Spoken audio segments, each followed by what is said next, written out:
Bueno, vamos a regresar al capítulo 9 de Génesis. Dimos una mirada rápida la semana pasada, o una mirada más o menos general del capítulo.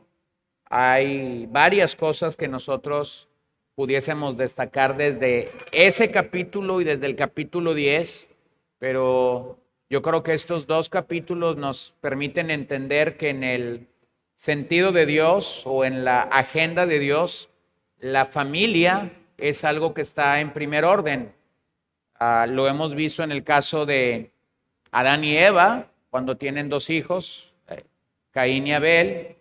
Luego estuvimos hablando del pecado de Caín, el primer asesinato relatado en el libro de los Principios. Se da al interior de una familia, un hermano tomando la vida de su hermano. Y después vemos restaurado ese linaje caído de Abel, lo vemos restaurado en Set, el hijo que va a ser el linaje a través del cual Dios va a seguir obrando en la descendencia o en la simiente de la mujer.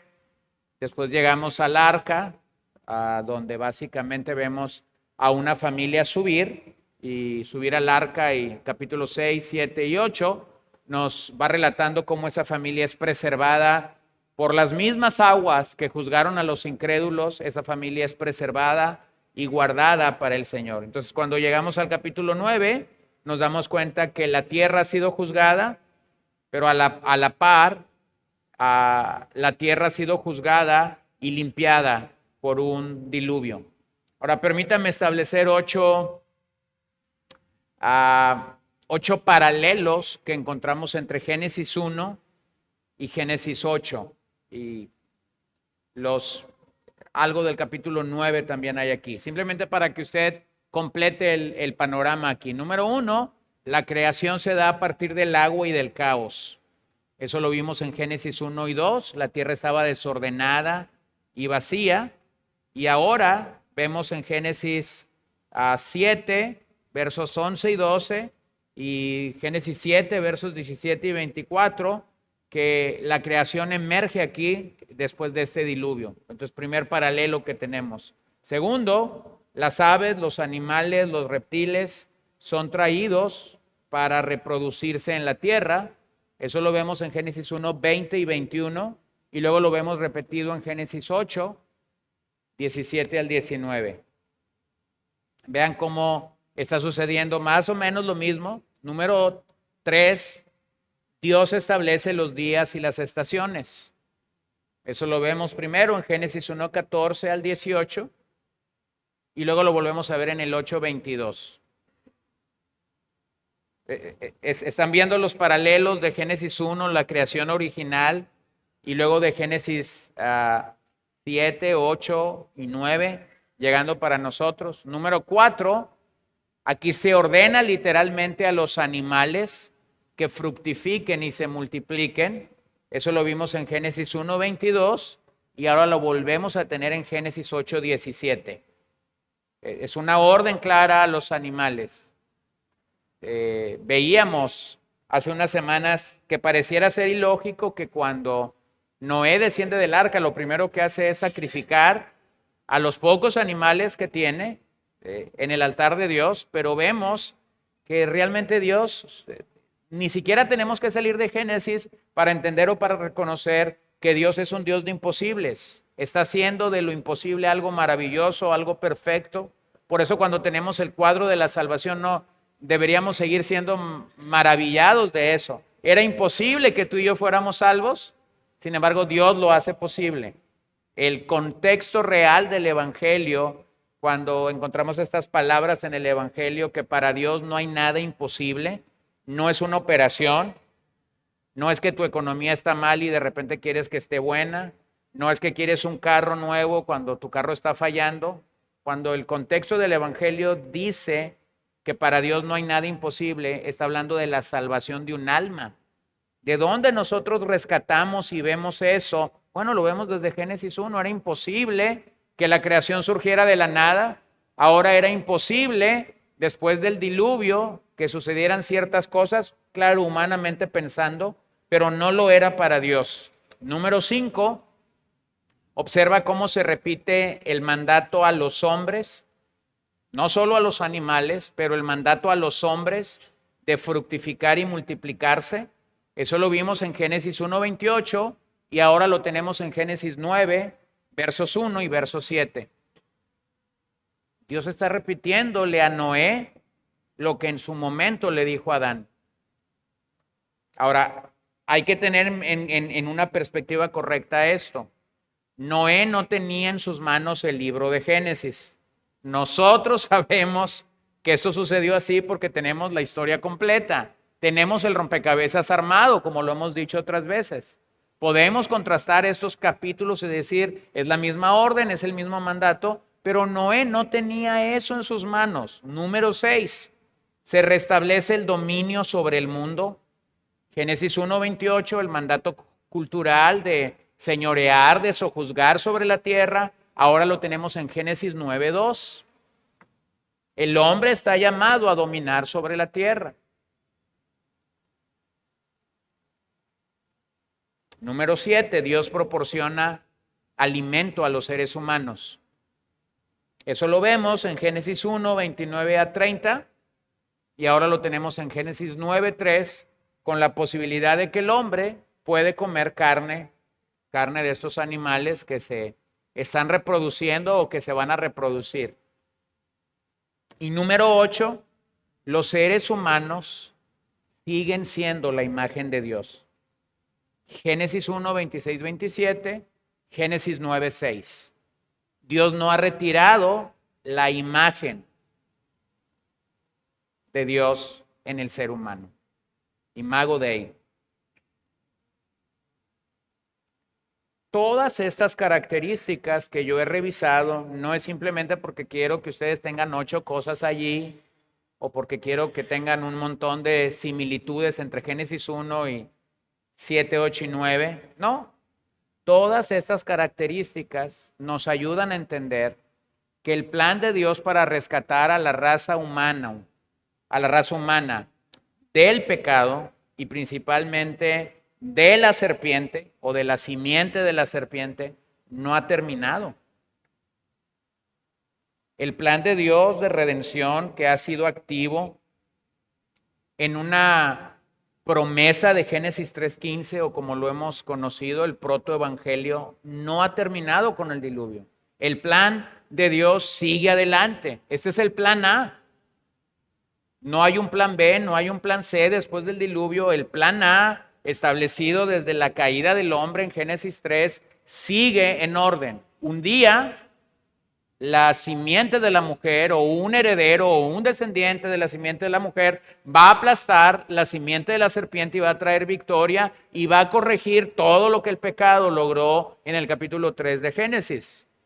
Ahora observen algo, los paralelos se mantienen, por lo menos estos 8 que ya hablamos, se mantienen. Solo hay que distinguir algo que no está sucediendo, porque la propia Biblia te dice que no está sucediendo. Hay que distinguir que en los días originales del Edén, cuando Dios creó todo y todo fue bueno de acuerdo a la propia declaración de Moisés, capítulo 1 y 2, hay que reconocer que en ese lugar del Edén, de forma original, el ser humano no estuvo manchado con la presencia del pecado. Adán y Eva gozaron de una relación perfecta. Génesis 1 y 2, antes de que el pecado llegara a señorear sobre la raza humana. Pero en los días de Noé, tanto en los antediluvianos, los días antes del diluvio, como en los días postdiluvianos, después del diluvio, nosotros no vemos esa perfección que se tuvo en el Edén, Génesis 1 y 2. La salvación de Noé y el nuevo comienzo con su familia, como algunos dicen, son un retorno al Edén o al paraíso.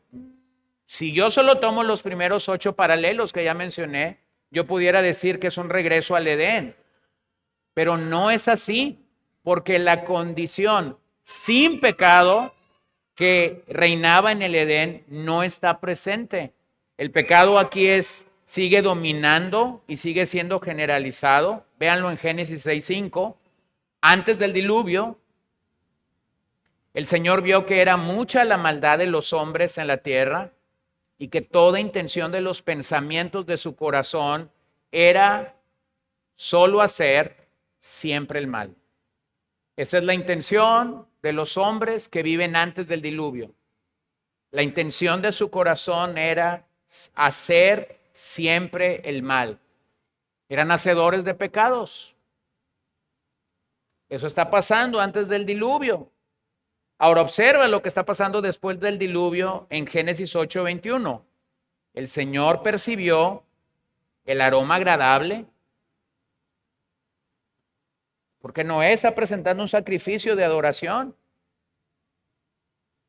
Y dijo el Señor para sí: nunca más volveré a maldecir la tierra por causa del hombre, de su promesa, porque la intención del corazón del hombre es mala desde su juventud. Vuelve al mismo punto. Nunca más volveré a destruir todo ser viviente como lo he hecho. Observe que repite la promesa por 2 veces, pero en el centro de la promesa repetida está porque la intención del corazón del hombre es mala desde su juventud. Entonces, no podemos decir que los días después del diluvio o la era que Noé y su familia va a inaugurar después del diluvio es un retorno al paraíso, porque si tomamos el paraíso de forma original, en el paraíso no está sucediendo lo que Génesis 8:21 está diciendo hasta Génesis 3, es decir, hasta que el pecado entró en la raza humana. Escucha lo que Peter Gentry dice, un estudioso del Antiguo Testamento y un hombre muy dotado para Génesis. La condición de la humanidad después del juicio cataclísmico sigue siendo la misma que antes del diluvio. Está tomando la cita de los 2 versos que ya leí. Así que el juicio no ha alterado ni cambiado la condición del corazón humano. Esto implica que estaría completamente justificado que Dios aniquilara a cada generación de la humanidad por medio de un gran juicio. Solo hay una razón por la cual no lo hace: su propia gracia, su propia misericordia para nosotros.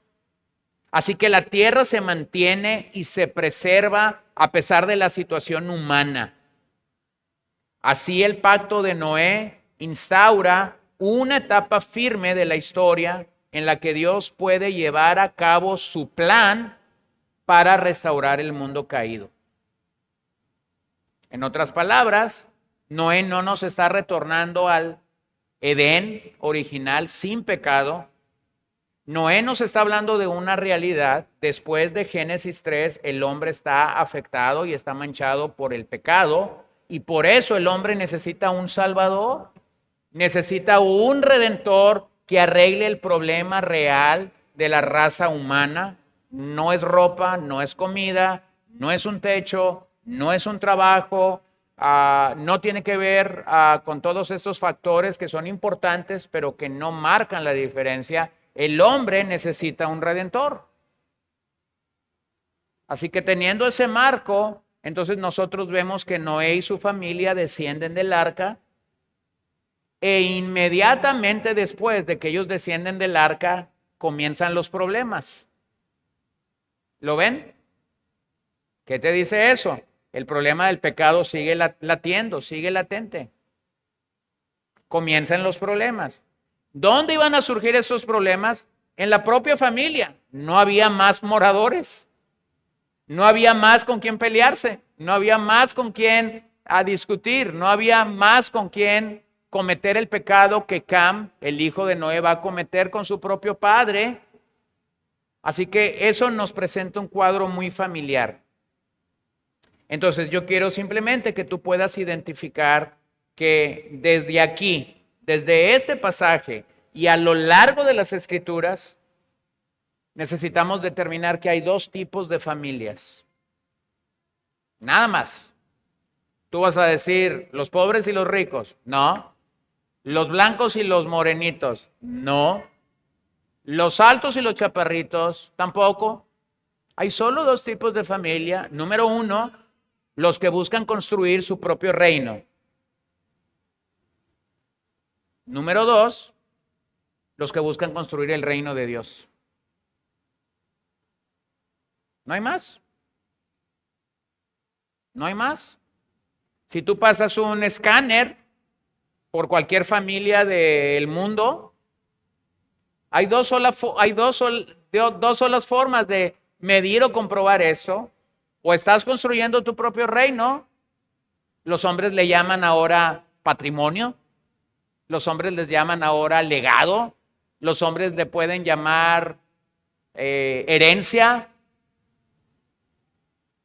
Puede ser multifacético o lo pueden llamar de múltiples maneras, pero en la realidad de este pasaje y a lo largo de lo que Génesis va a comenzar a hacer en el capítulo 10, que tú pudieras decir, y bueno, ¿y qué enseñanza yo pudiera sacar del capítulo 10 si son genealogías? Bueno, hay un montón de enseñanza que puedes sacar de ahí, porque pareciera ser que para Dios la familia y saber quién fue tu padre, tu abuelo, tu bisabuelo y tu tatarabuelo, pareciera que es importante. Lo único que eso te dice, entonces, es que en el orden de Dios la familia tiene una alta prioridad. Entonces yo quisiera que regresamos con este contexto a Génesis 9, versos 18 al 23. Y vamos a leer nuevamente acerca de este conflicto familiar, acerca de este problema familiar que se suscita después de el diluvio, cuando las aguas bajaron, cuando Noé desciende, presenta un sacrificio delante de Dios. Dios pinta el cielo con ese arco iris, dándoles una promesa de pacto. Y nosotros no sabemos cuánto tiempo pasó entre que eso sucede y que el evento que vamos a relatar. No tenemos una forma de decir fueron días, fueron meses, fueron semanas o fueron años. Pero entendemos que inmediatamente después de eso, en el relato que Moisés está presentando de Noé, lo más importante después de descender del arca y de que Dios establece ese pacto con el hombre, es este evento familiar. Los hijos de Noé que salieron del arca fueron Sem, Cam y Jafet. Cam fue el padre de Canaán. Estos tres fueron los hijos de Noé y de ellos se pobló toda la tierra. Noé comenzó a labrar la tierra y plantó una viña, bebió el vino y se embriagó y se desnudó en medio de su tienda. Cam, padre de Canaán, vio la desnudez de su padre y se lo contó a sus dos hermanos que estaban afuera. Entonces Sem y Jafet tomaron un manto, lo pusieron sobre sus hombros y caminando hacia atrás cubrieron la desnudez de su padre. Como sus rostros estaban envueltos, no vieron la desnudez de su padre. Entonces, lo que tenemos aquí es el pecado de Cam. Noé, al igual que Adán en el huerto, entonces yo voy a seguir haciendo ese paralelo para que puedas reconocer esto. Noé, al igual que Adán en el huerto, pecó.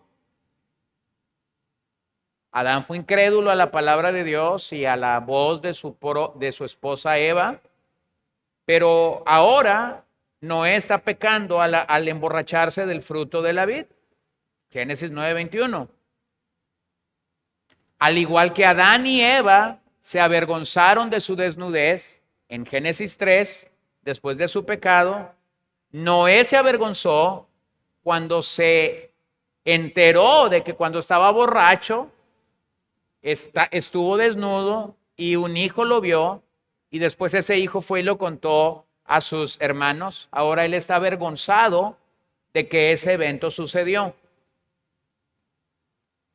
La deshonra de Cam a su padre deja demostrado en este pasaje que los hijos de la serpiente no se extinguieron con el diluvio. Por eso es que no es comparable el que después del diluvio hay un retorno al Edén totalmente. Vean cómo el pecado está manchando nuevamente el inicio de algo. Por eso es que la expresión, para que ustedes tengan una idea, la expresión borrón y cuenta nueva no sirve de nada si mi corazón no ha cambiado. La gente utiliza esta expresión como de borrón y cuenta nueva como para salir del atolladero, pero no sirve absolutamente de nada si mi corazón sigue sucio, si mi corazón permanece amargado o en rencor.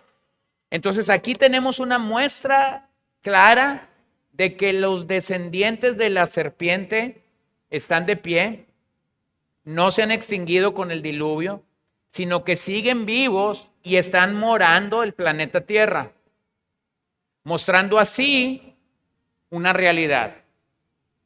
¿Cuál es esa realidad? No siempre padres bondadosos van a tener hijos afables. De este lado de la eternidad, de este lado del cielo, es decir, en la tierra, no siempre padres buenos van a tener hijos afables. Y en algunas ocasiones vas a tener padres malos que no siempre obtienen hijos malvados. Bueno, lo están afirmando. Y lo estamos afirmando por una sola cosa. La realidad de la vida es esta.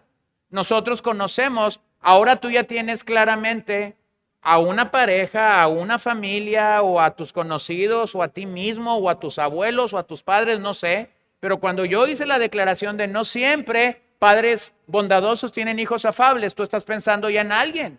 A mí me sobran historias y a ti también. Y no siempre padres malvados van a tener hijos perversos o malvados. De tal forma que la historia de este lado de la eternidad está llena de esta realidad. ¿Y dónde queda demostrado? Queda demostrado después del diluvio, en esta famosa familia de Noé, de la que Pedro mismo declara cuando escribe sus cartas que Dios le permitió a Noé salvar a su familia.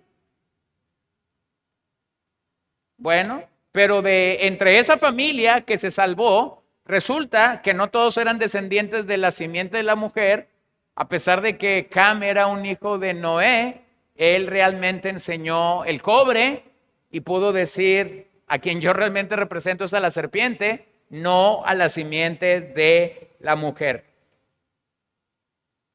De aquella arca salió una familia entera, recordándonos que al inicio en el Edén tuvimos una primer familia de la raza humana, Adán y Eva, con 3 hijos que por lo menos el relato de Génesis nos da nombre. Eso no significa, como yo ya lo expliqué cuando pasamos por capítulos 1 y 2, eso no significa que únicamente Adán tuvo a Caín y Abel. Eso no casaría con la pregunta ¿con quién se casó Caín y Abel? O sea, ¿cómo se multiplicaron? Pues se tuvieron que haber multiplicado con alguna hermana, no había más. Pero es en el relato de Génesis, Caín y Abel son los personajes que Moisés, bajo inspiración del Espíritu Santo, nos está diciendo que surgen de este matrimonio. Después o más tarde, Dios va a restaurar el linaje caído de Abel en Set. Pero lo que quiero que vean es esa familia integrada. Y si tú sigues el comportamiento de aquellos 3 hijos, fue tan diferente. Y eso selló su destino. Entonces, cuando hablamos de la crianza de nuestros hijos, o cuando platicas con otros padres que estás criando, o cuando animas a otros padres que están criando hijos, llegamos a esta conclusión. Cada hijo es diferente. Lo que te funcionó con el primogénito no te funciona con el de en medio, lo que te funcionó con el de en medio no te funciona con el tercero o el cuarto. Cada uno piensa de forma diferente, cada uno actúa de manera diferente. Las reglas que funcionaron con uno no funcionan con otro, las capacidades que funcionaron con uno no funcionan con el otro. Y eso mismo está pasando en la familia de Adán. Y eso mismo pasó en la familia de Noé. Entonces no nos debe de sorprender que eso mismo pase en nuestra generación y específicamente en nuestros hogares. Noé representa entonces un nuevo comienzo. Sus hijos serán el puente para desarrollar una nueva humanidad.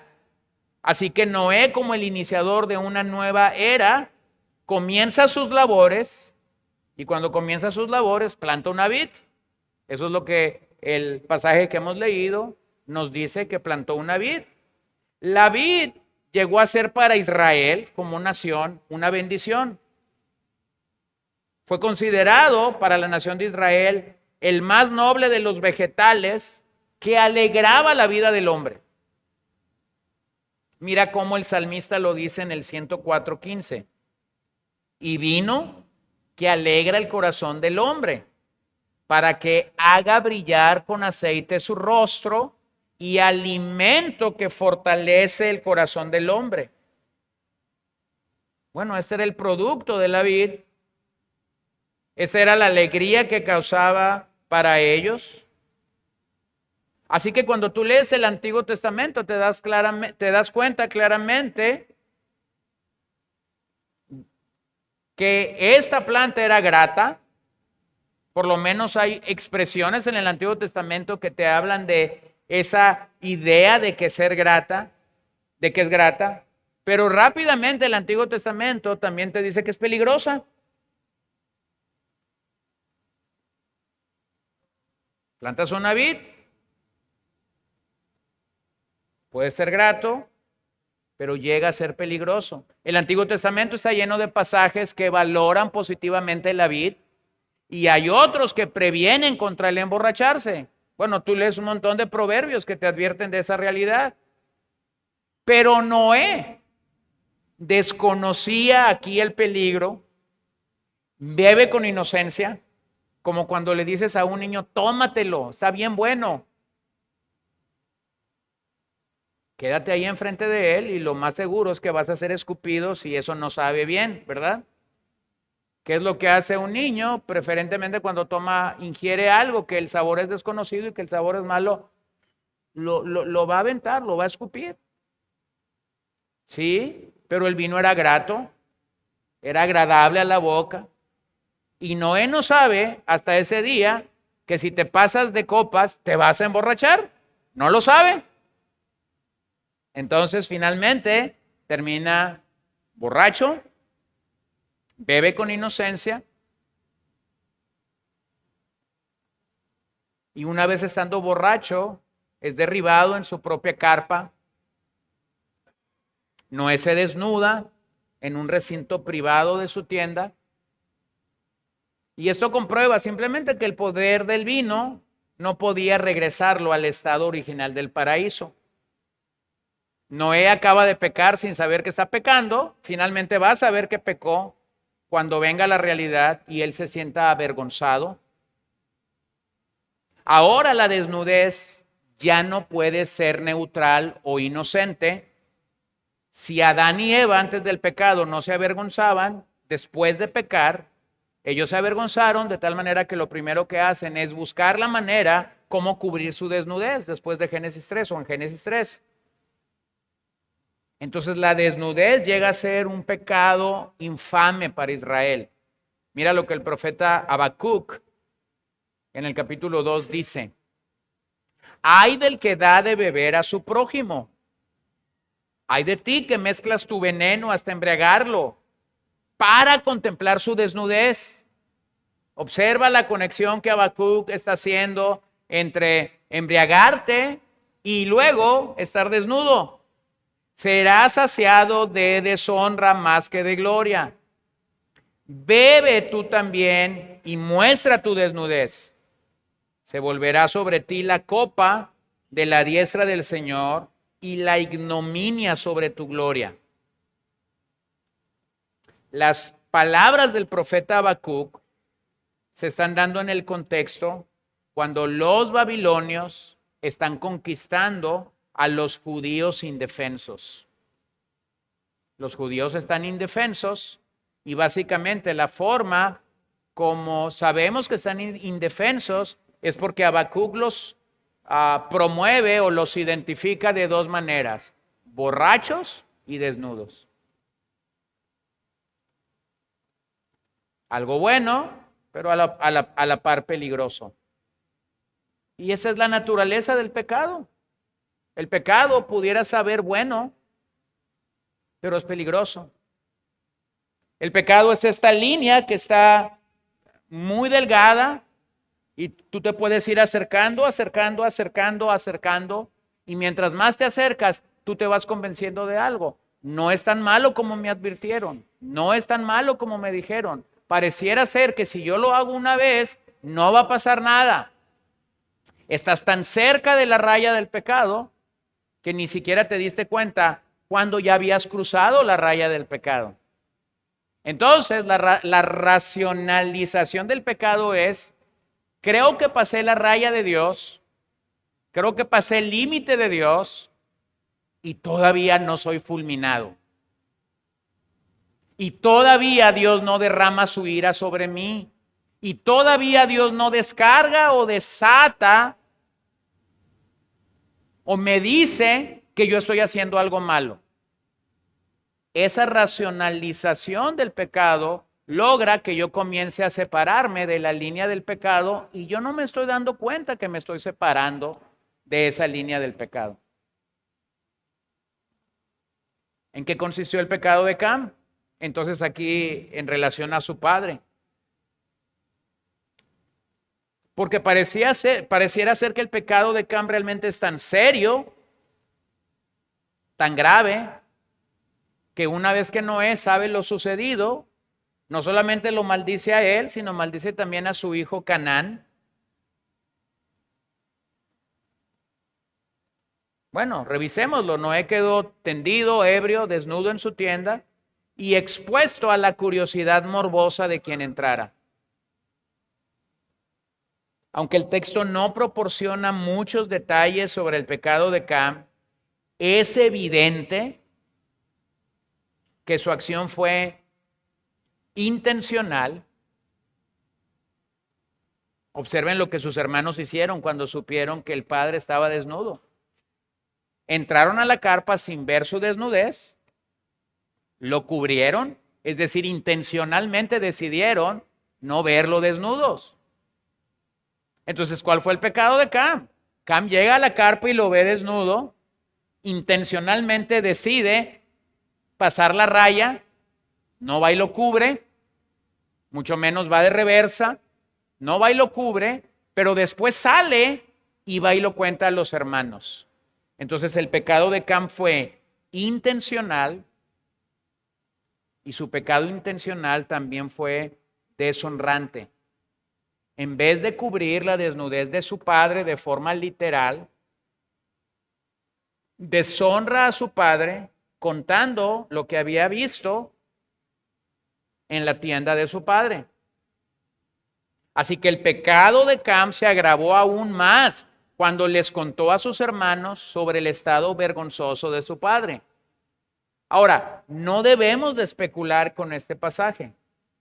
Hay algunos estudiosos del libro de Génesis que sugieren que aquí hubo más que lo que la Biblia nos está diciendo, pero la Biblia no nos lo está diciendo. Algunos sugieren que hubo abuso sexual. La Biblia no lo dice. Algunos sugieren que hubo incesto, que hubo sodomía o que hubo castración. Sí, pero eso la Biblia no nos lo dice. Eso es especular con lo que Génesis nos está declarando. Vean cómo Levítico 18:7, cuando Moisés legisla, cuando Moisés tiene la ley y la está dando a la nación, define de una manera clara lo que Cam debió haber hecho. Y nuevamente entendemos que para Dios este tema entonces es importante. No descubrirás la desnudez de tu padre o la desnudez de tu madre. Es tu madre, no descubrirás su desnudez.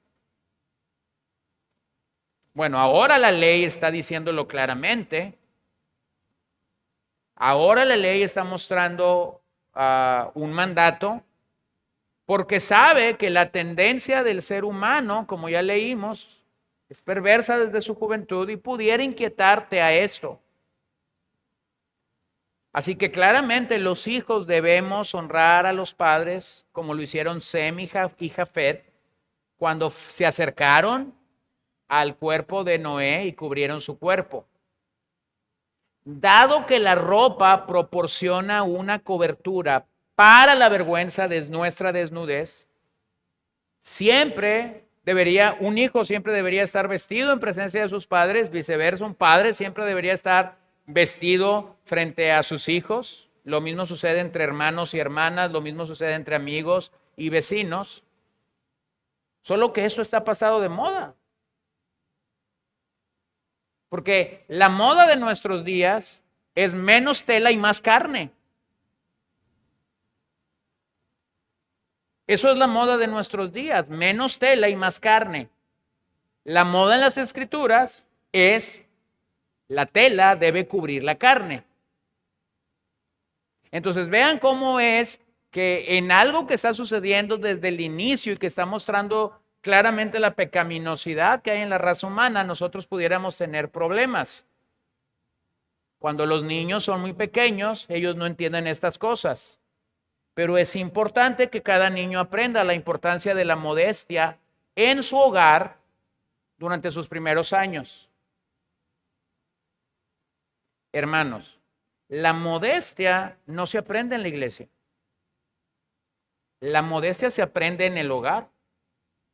No es jurisdicción de la iglesia principalmente enseñar la modestia en una familia cristiana. Tito 2, las mujeres ancianas deben tomar a mujeres más jóvenes y explicarles y llamarlas y entenderle y hacerles ver cómo esto está operando. Si accidentalmente te encuentras con un miembro de tu familia que no está completamente vestido, muéstrale un poco de respeto, apartando tu mirada de él o de ella. Esta consideración en la vestimenta es una diferencia importante entre sociedades paganas y sociedades cristianas. Lo ha sido a través de la historia de la iglesia. Entonces el error de Cam consistió en el hecho de que no solamente vio la desnudez de su padre, faltándole al respeto con su desvergüenza, sino que además divulgó a sus hermanos, en vez de taparlo, de una manera discreta y respetuosa. En lugar de proteger la reputación de su padre, ocultando su error, ocultando su pecado, fue y publicó su situación, humillándole con ello e intentando hacer perder la autoridad de Noé como el jefe de la familia. Ahora, este es el problema principal. Esto es lo que nunca debería hacer un hijo que teme a Dios. Ante la equivocación involuntaria de sus padres, un hijo debería seguir honrándoles. Y ese es el tema fundamental que Génesis 9 introduce en este pasaje. Entonces, Cam deshonró a su padre viendo su desnudez. Cam deshonró a su padre contando a sus hermanos lo que él había visto. Así que eso nos lleva o nos introduce a una pregunta, ¿qué es honrar a los padres? Porque esa pregunta es una pregunta que todo creyente debería considerar como una responsabilidad sagrada. Nuevamente, la ley no ha sido dictada en el día que esto está pasando, pero si vamos a la ley, nuevamente vemos la importancia que Dios le está dando a la familia en Éxodo 20:12. Está dando los mandamientos. Llega el quinto mandamiento. Honra a tu padre y a tu madre para que tus días sean prolongados en la tierra que el Señor, tu Dios, te da. Es en el quinto mandamiento que nuevamente Dios, cuando se lo da a Moisés, regresa al principio y dice, la familia es importante, la historia está clara, Cam no honró a sus padres, llama a los israelitas a honrar a padre y a madre. Es necesario observar que la ley no dice que honremos a los padres que merecen ser honrados. No dice eso. Tampoco la ley dice, honra a tu padre que te trató bien durante tu infancia. No lo dice. Simplemente dice, hónralos. Es un mandamiento general.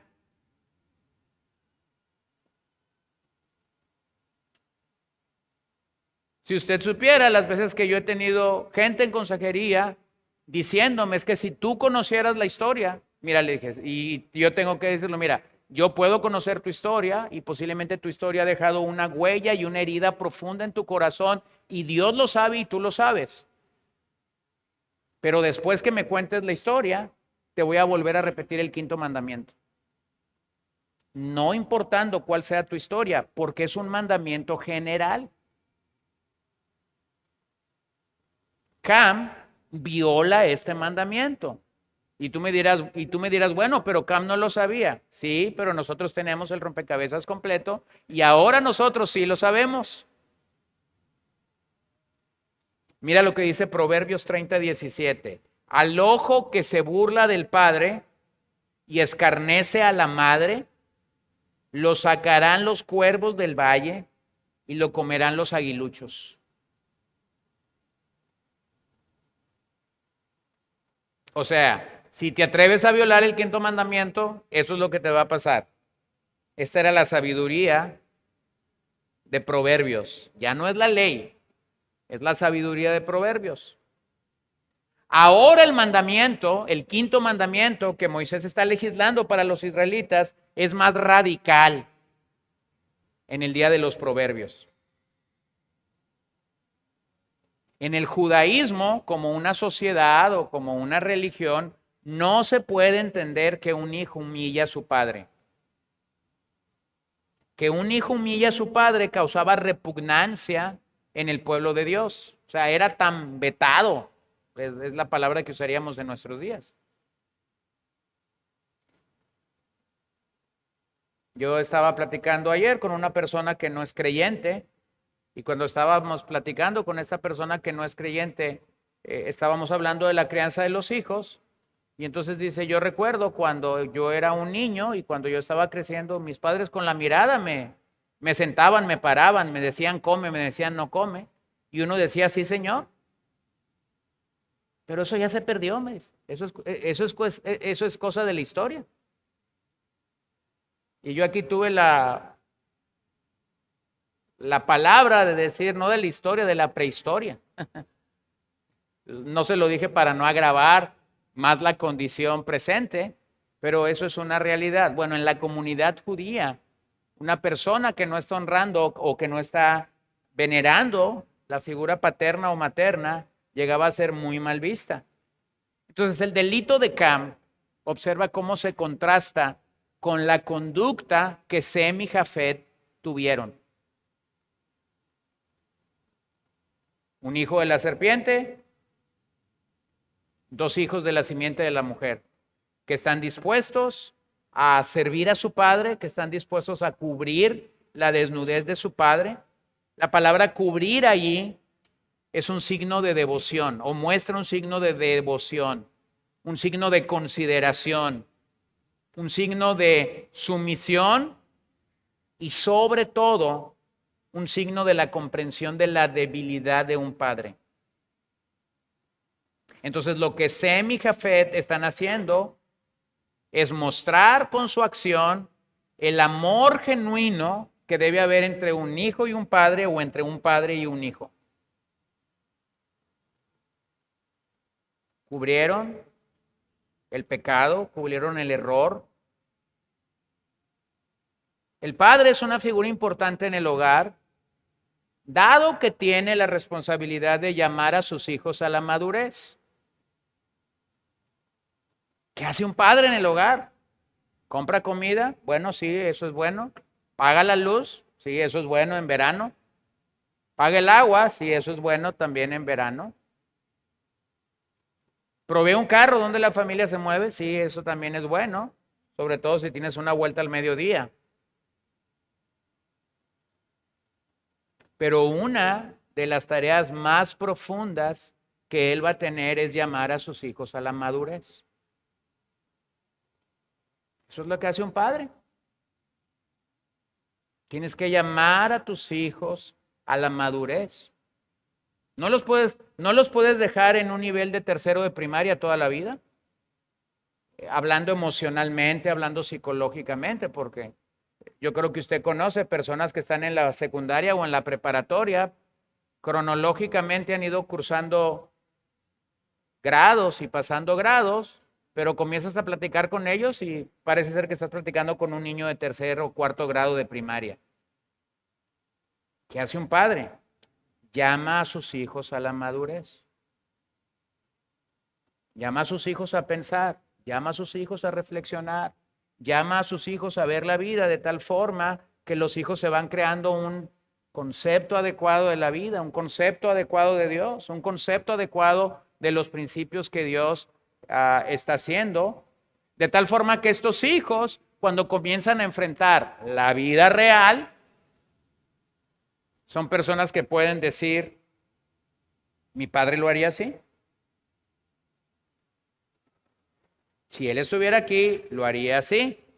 Porque eso es importante o porque estoy introduciendo ese principio en este momento, porque la imagen que se hacen los hijos de sus padres mientras son unos niños, mientras ellos son unos niños y van creciendo y tienen la imagen de su padre, es más o menos la imagen que estos niños se van a hacer de Dios cuando tú les presentas el evangelio y les dices, Dios es un padre y Él quiere que tú seas su hijo.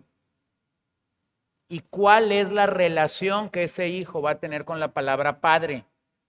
Dígame cuál. Pues si no ha conocido a nadie más que a su padre.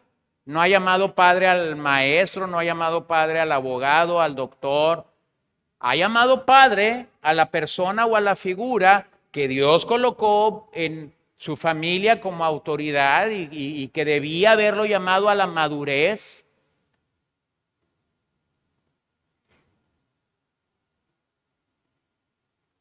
Entonces, tú dices, Dios es tu padre, y esa persona comienza a asociar que paternidad o que padre es lo que él ha tenido, es su primera imagen acerca de lo que es un padre.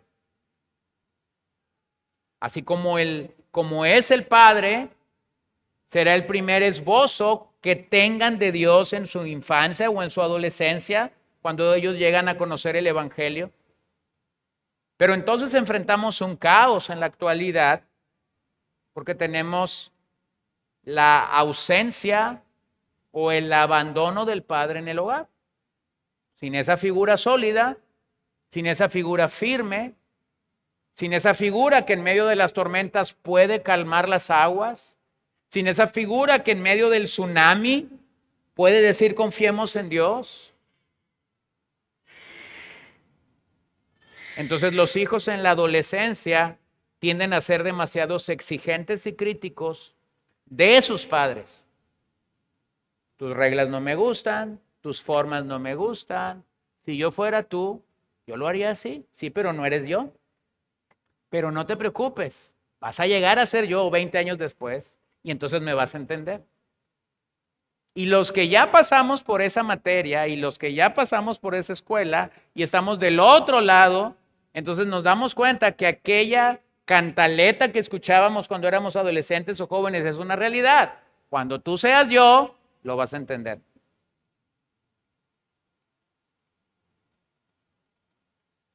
Vean cómo el daño de la psicología en nuestros días en la familia es tan grave. En ninguna parte de la Biblia me dice que el padre y el hijo son amigos, pero la psicología me dice que para tener un buen resultado dentro de la familia, el padre y la madre se tienen que convertir en amigos de sus hijos. Eso es una mentira. El hijo tiene que entender quién es su padre y su madre, el padre y la madre tienen que entender quiénes son sus hijos, y tiene que haber esta división o esta separación que existe en acorde a la historia de la redención. Dios es santo, nosotros como pecadores somos injustos. Y en ese abismo de diferencia hay esto.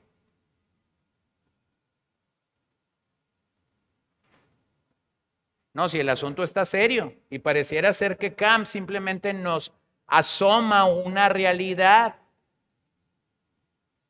Cuando los años pasan y aumenta la experiencia, un hijo o un adolescente que ha crecido y que llega a ser padre, comienza a usar la misma sabiduría que la madre o que la abuela, pero algún día me entenderás. A medida que crecemos, aprendemos a ver a nuestros padres de otra manera. Nos ponemos en sus zapatos, comenzamos a usar hasta las mismas reglas, comenzamos a ser enérgicos cuando hay que ser enérgicos.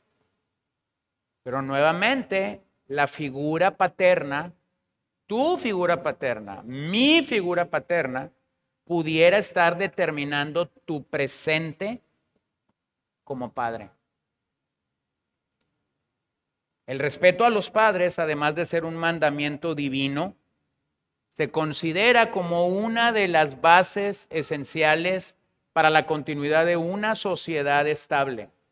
Ese quinto mandamiento de las Escrituras, si tú vas y lo rastreas en la sociedad humana, si tú vas y lo rastreas en las culturas, vas a encontrar que aunque hay culturas donde no se teme a Dios, donde no se honra al Dios de las Escrituras, dentro de sus principios o de sus preceptos, como sociedad, existe la necesidad de honrar a los padres. Bueno, como todos los grandes principios de Dios, ese principio ha sido tergiversado, lastimosamente, quebrantado, afectado por una sociedad perversa que no teme a Dios. Es triste ver cómo la ruptura de las relaciones padres e hijos, incluso en el interior de una familia que aparentemente es cristiana o que pudiera tener acceso al mensaje del Evangelio, existe en nuestros días por varias razones. Pudiera ser porque el padre no ha asumido su tarea real en el hogar. Pudiera ser porque el padre está ausente del hogar por motivos laborales y apenas tiene tiempo para relacionarse con sus hijos. Pudiera ser por el egoísmo, pudiera ser por la inmadurez que lleva a pensar a los padres en solo solucionar sus conflictos personales y nunca meditar en los problemas de sus hijos.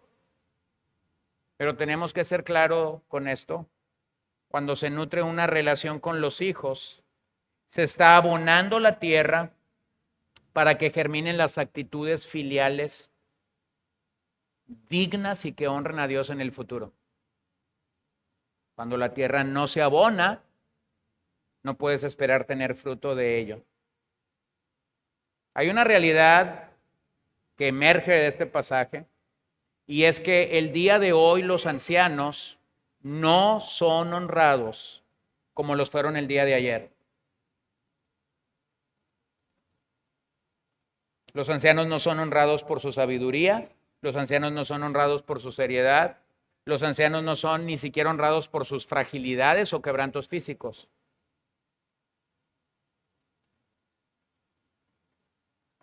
Cuando yo crecía, era común que si tú veías a un anciano en la calle, en el centro o en cualquier lugar donde te desplazaras, batallando para moverse, había 2 o 3 personas siempre ayudándolo, porque había esa honra, aunque ni siquiera te conocen. Hoy si el anciano no se mueve rápido, lo van a atropellar. Porque vivimos en una sociedad sin honra a los ancianos y vivimos en una sociedad cada vez más rápida.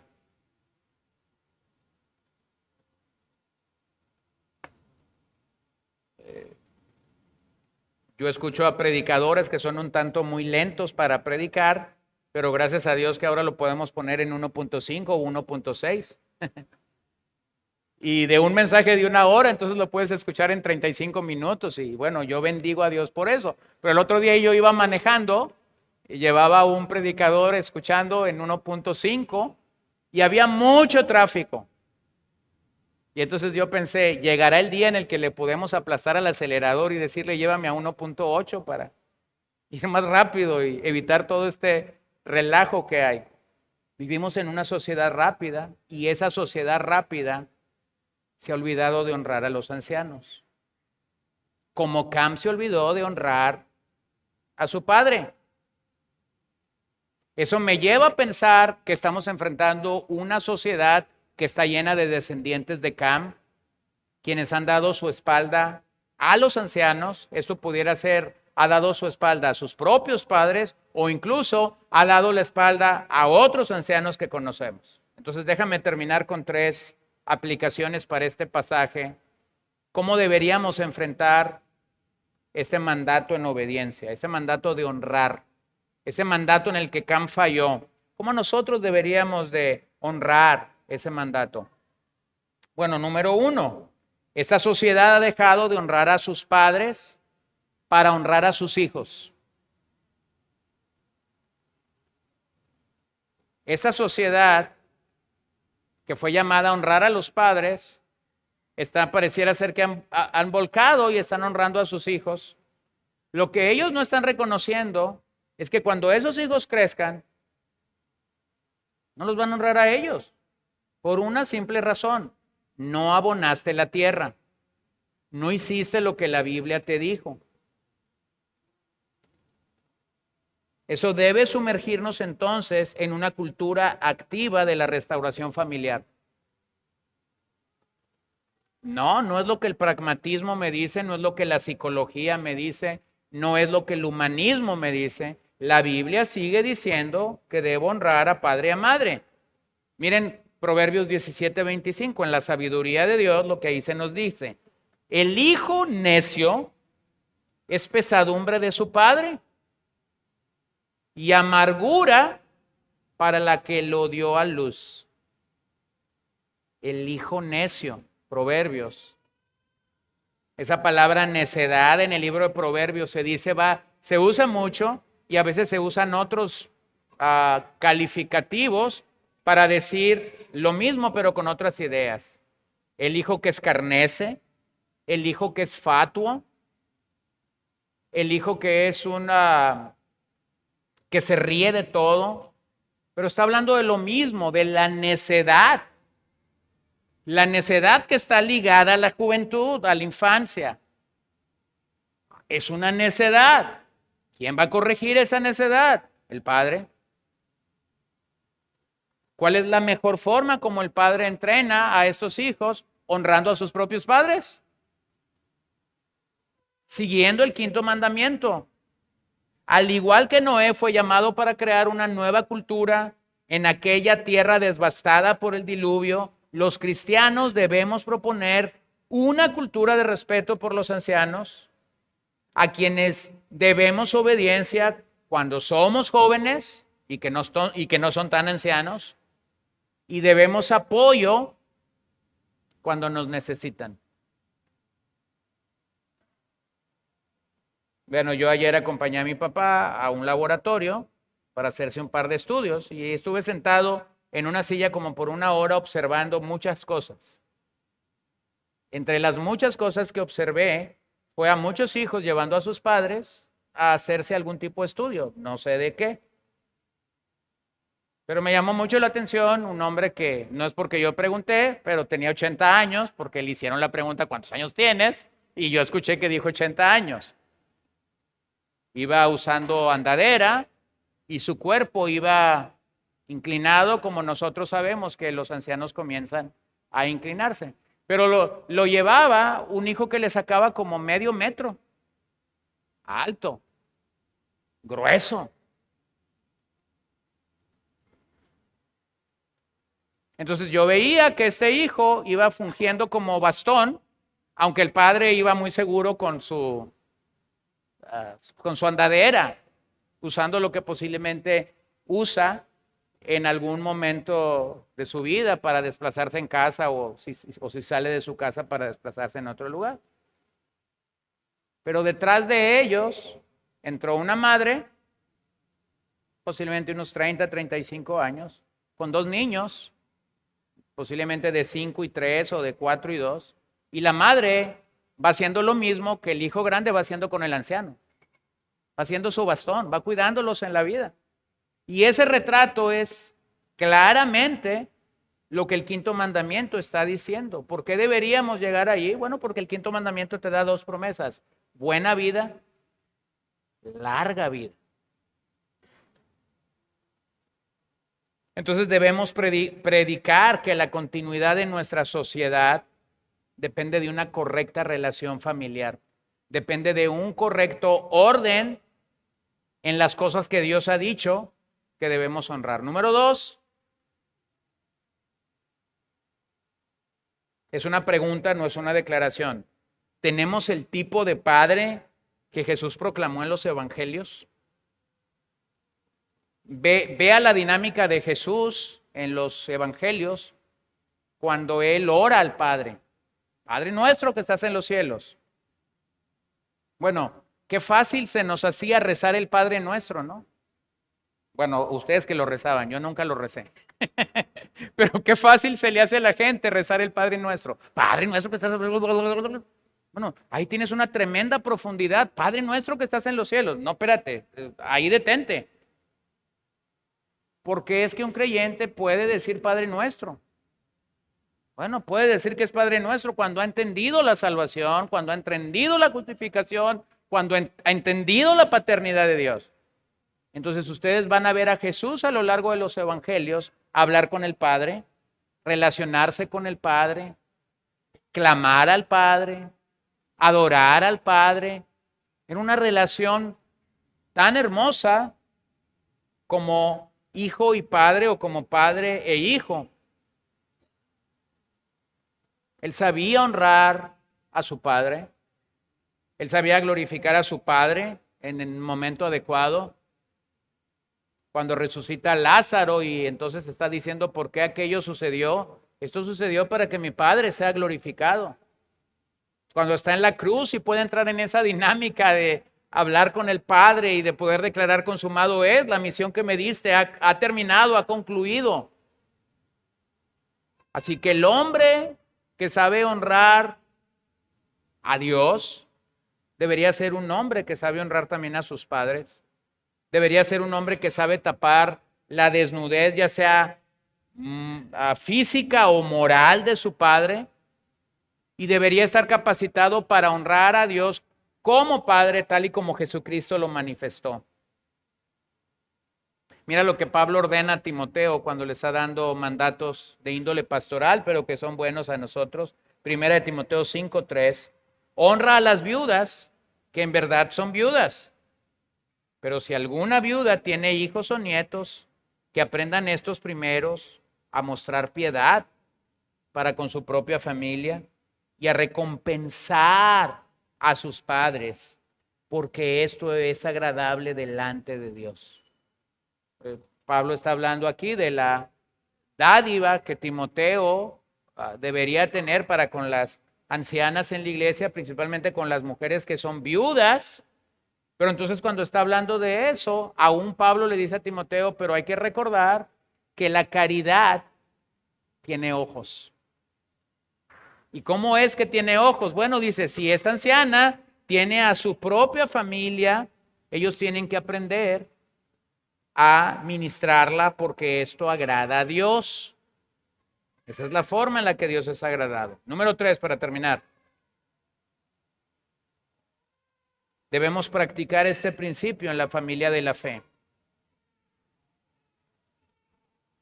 Algunos todavía aquí tienen la bendición o el privilegio de ser padres o de tener padres vivos, otros no.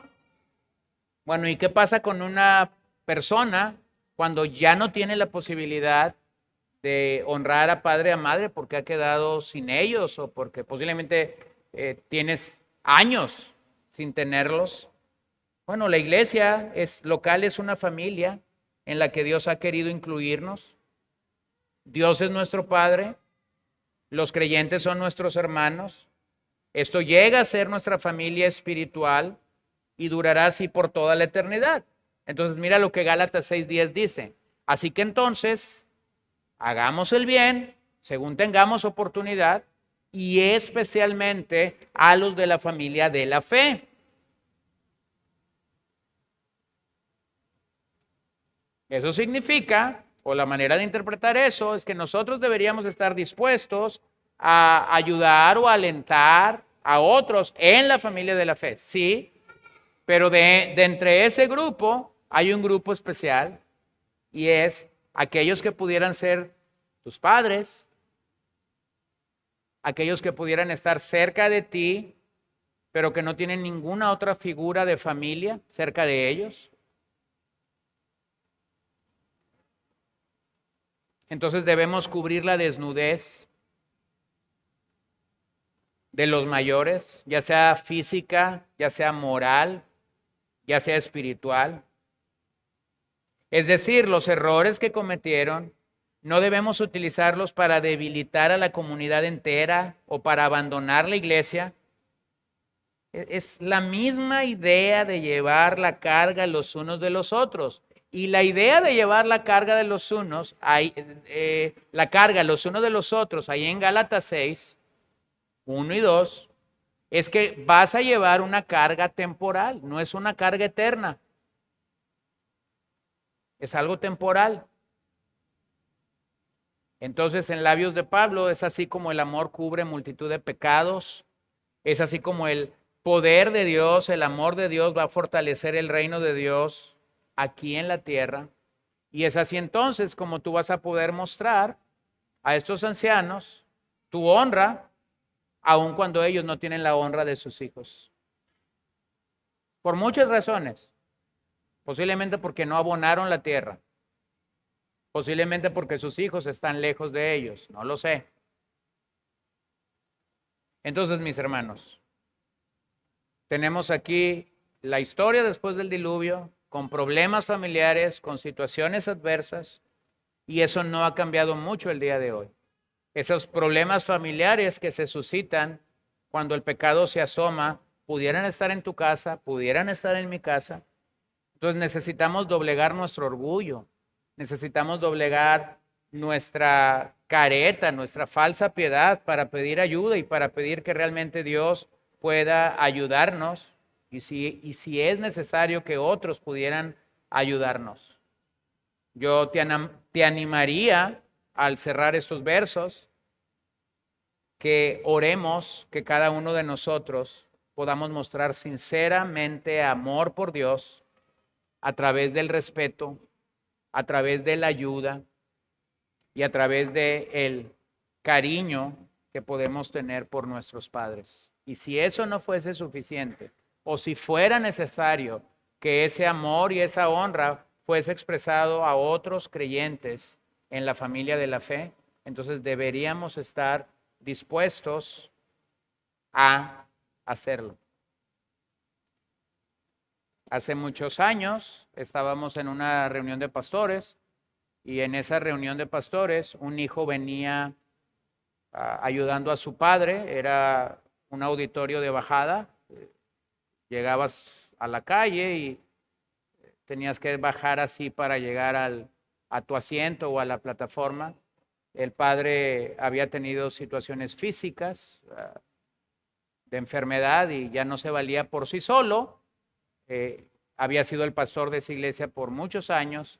Entonces el hijo mayor está trayendo a ese padre, bajándolo por una rampa, ya no por las escaleras, pero bajándolo por una rampa para poder sentarlo frente al púlpito donde por muchos años había predicado.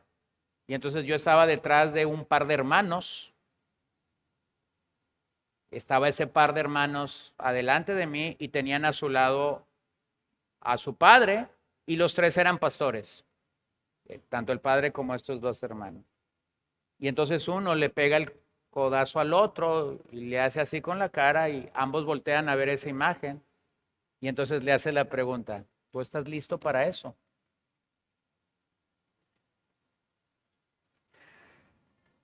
Y se quedó pensando, pero él solo se contestó y él dice, yo creo que yo todavía no estoy listo para eso, pero debemos orar que el Señor nos otorgue gracia. Entonces yo voy a orar por eso esta noche. Señor, te damos gracias por tu palabra, porque podemos venir confiadamente, seguros delante de ti, porque claramente vemos en este pasaje que Cam revela ese pecado de no haber honrado a su padre, no cubriendo a su desnudez y saliendo de ese lugar, de ese recinto y yendo con sus hermanos y contando, a lo mejor burlándose de la desnudez de su padre. No lo sabemos, no tenemos los detalles completos, pero tú lo viste mal. Tú reprobaste este evento y lo dejaste claramente marcado para nosotros por alguna razón, y por alguna razón nosotros necesitamos leer que este fue el pecado de Cam ahí mostrado para nosotros. Más tarde, cuando legislaste la ley para Israel, diste claramente este mandato de honrar a nuestros padres. Jesús lo afirmó, el Nuevo Testamento lo afirma, por lo tanto somos llamados a hacerlo. Y yo pido que, primero yo pediría, Señor, que tú nos ayudes a entender que tú no nos pides que hagamos esto si tuvimos padres buenos o si tuvimos padres que te honraron o que nos mostraron el Evangelio. Este es un principio general, sí o sí.